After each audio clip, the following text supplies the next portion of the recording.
The Bible names very few demons directly. Most are simply called unclean spirits or evil spirits. But a handful are given actual names, titles, or specific identities, and today we're going through every single one of them, in order, with the actual verses where they appear. By the end of this video, you'll know exactly which spiritual beings Scripture names, what they did, and what each account is actually trying to teach believers about spiritual conflict.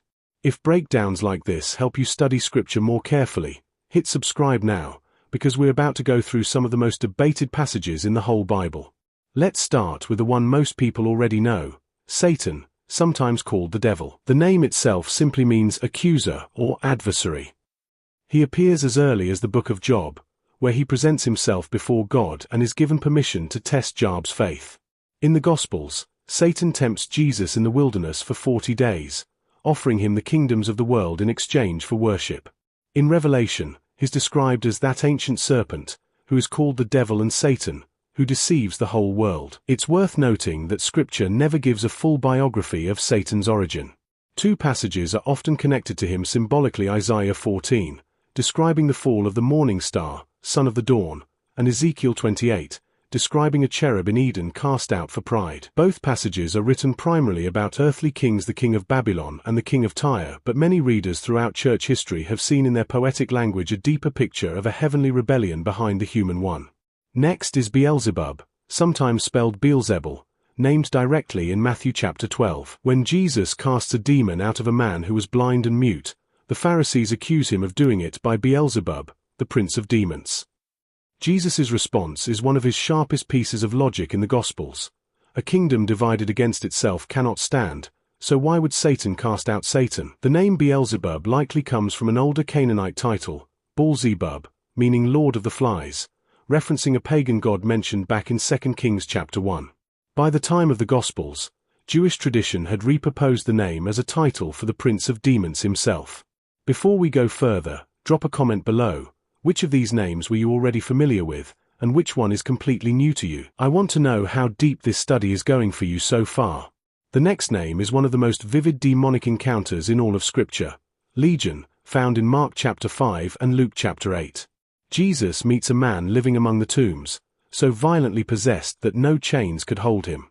When Jesus asks for his name, the spirit answers, "My name is Legion, for we are many." A Roman legion was a military unit of roughly 6,000 soldiers. The name itself was meant to communicate overwhelming numbers. Jesus casts the spirits into a nearby herd of pigs, which rush down a steep bank into the lake and drown.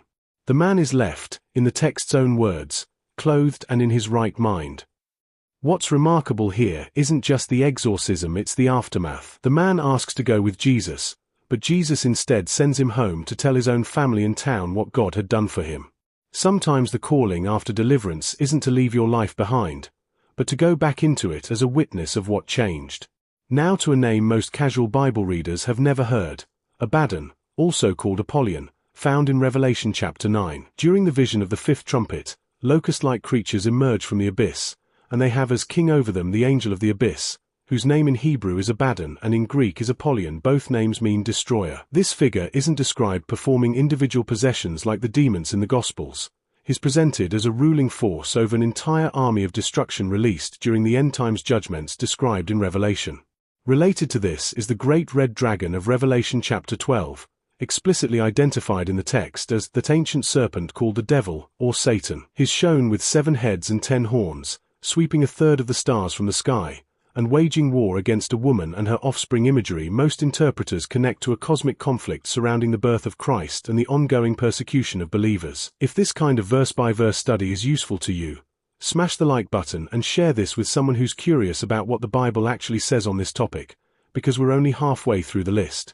Leviathan is another name worth including, appearing in Job 41, Psalm 74, and Isaiah 27. In Job, Leviathan is described as an untamable sea creature, breathing fire and covered in impenetrable scales, language so extreme that many scholars debate whether it describes a real ancient animal, a mythological chaos monster familiar to ancient Near Eastern audiences, or a symbolic stand-in for cosmic evil that only God can subdue. Isaiah 27 explicitly ties Leviathan to end times judgment, describing the Lord punishing Leviathan, the fleeing serpent, with his sword.